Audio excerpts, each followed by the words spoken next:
So I started New Year off by making this channel. So this is actually a continuation of the very first video on this channel, where I went through the year of 2026 and gave myself sort of an aspirational calendar, just to sort of guide my way through actually defeating my pile of shame completely and utterly, and factoring in purchases on that way. So the year of January has been very kind to me, as I've had a combination of a bit of PTO and just generally a little bit of extra free time between research, work, and school to go through and paint quite a few minis. First of all, like I talked about in that video, sort of end of December through very early January, I got both a Helldrake painted, quite a daunting task, took quite a while. However, I'm glad to finally have off my shelf. I think it's been sitting here since I think partway through 9th when they came in the Balefleet Battleforce box. And then I also converted up this Chaos Sorcerer, which I painted. Quite cool mini there. It's actually from the Exalted Sorcerer's kit, and I painted along with a big batch of Legionaries, and I sort of left it to the side, wanting to do the last few highlights and few details there. And I'm glad I finally went through and did that. Yeah, beyond that, I had actually been experimenting with a slightly different Templar scheme, and I really saw a pretty good development in my Templar scheme with some Infernus Marines I did back in December, and I sort of continued to tweak it with this sort of little batch of 5 Intercessors plus the Skistalon. A really cool scheme. I did end up not liking quite how orange I was making the yellow. You'll actually see maybe a little bit later as my work in progresses. And if you have been catching the painting streams, I am going for a little bit more of a, I guess, like true yellow look rather than the very sort of yellow, orange, amber color you're seeing there. So beyond what I initially planned to get finished in January, I went and I painted this Pain Boy. A fun little project. This is actually 3D printed. So I'm actually blanking on the name for who created the STL, but I'll definitely be sure to have it on the screen for all of you now. Beyond that, I do have quite a few work in progress minis when it comes to my Black Templars. I have this big batch of 10 Terminators, who I will be posting a bit of content of, but also, as you can see here, are pretty close to being finished. Definitely a fun project. I think I'm really starting to like the way my Templars are coming together. It is quite a few hands-on hours to paint them, especially when you're doing a big batch of 10 relatively elite guys like this. It does eat up time, just not being able to get to other projects, but that's fine. I've also have these 3 Blade Guard. I started these guys on stream. I think these will be my stream project for a while now, just whenever I get time to do those. Unfortunately, just the way my schedule is and my current living situation, I'm not able to have a consistent date for streams. Hopefully that will be corrected sooner rather than later. But yeah, I'm hoping to do those as I can. I do have a few other odds and ends, but I might save that for later months, just sort of conversion work or some preparation I've done for other projects and other minis. You know, Trench Crusade's been getting a lot of bad press recently. I have been continuing my Iron Sultan army. I am going to just put the Use-Bosley captain to the side for now because it is a bit not safe for work, but I'm loving my current scheme for them. It's a really nice change of pace. I am really loving these bases.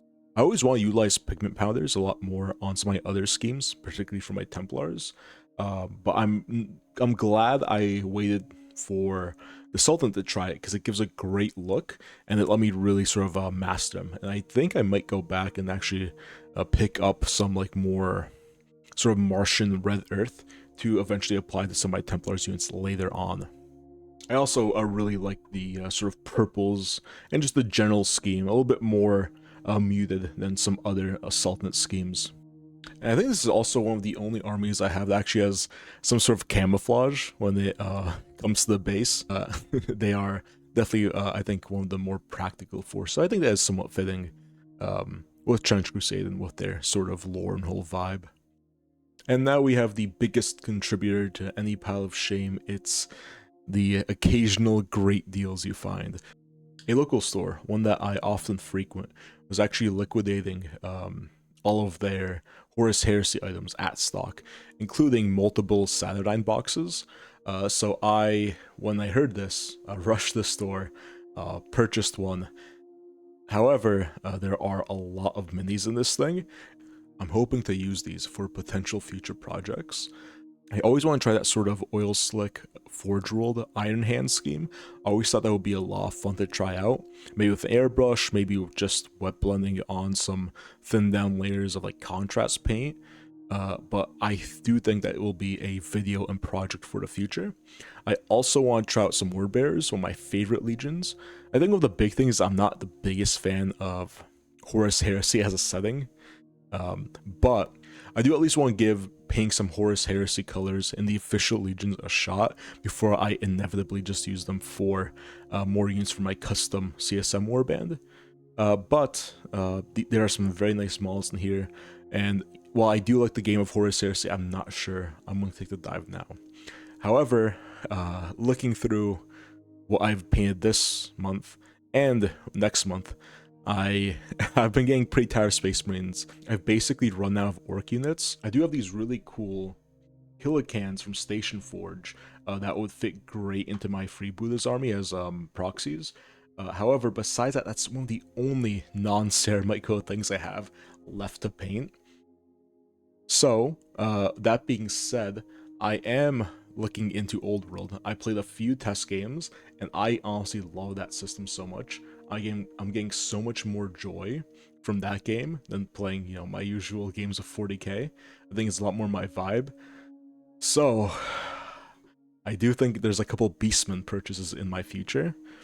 But beyond that, I'm quite happy with my progress for January. The fact that I am not only staying on schedule, but actually working on some of the bigger projects I have later on in March and June means I'm actually going to have some time to experiment, maybe buy a few more things within reason, while also chipping away at my pile of shame. Hopefully not having so many unpainted minis. However, one of the problems with painting so many minis is actually storing all of them. And in my current situation, that's not really feasible. And I'm at the point where I'm seriously considering just selling off either my freebooters or CSM armies.